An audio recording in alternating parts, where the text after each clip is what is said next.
Yaani ndugu yangu kweli kama amejisaulisha. Kocha wako mwenyewe tangu ameanza kucheza mpira mpaka akawa kocha, hajawahi kuchukua ubingwa. Wewe kawaida yako kuongoza.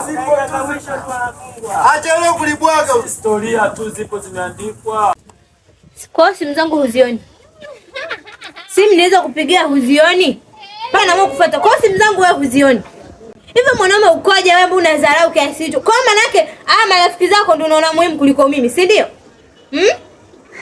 Marafiki zako ndio wanaona muhimu kuliko mimi mke wako. Hivi kwanza wewe ni mwanaume gani? Kwanza mimi ya maisha nimeyachoka. Yaani ninavyokuambia nimechoka kweli. Hata kwa taarifa yako. Hapa nilipo na nyanyua mguu naenda nyumbani. Naenda kuchukua nguo zangu naondoka. Naenda nyumbani kwetu. Upo. Na ninapotoka kwako sitaki simu, sitaki message. Na ikiwezekana namba yangu uifute. Si unanielewa? Nadhani nimemsikia. Kuanzia leo sio shemeji yenu. Sawa? Nimemsikia. Sawa. Kwa nini kusudia kuniacha? Wewe mtu gani ambao utaniwi?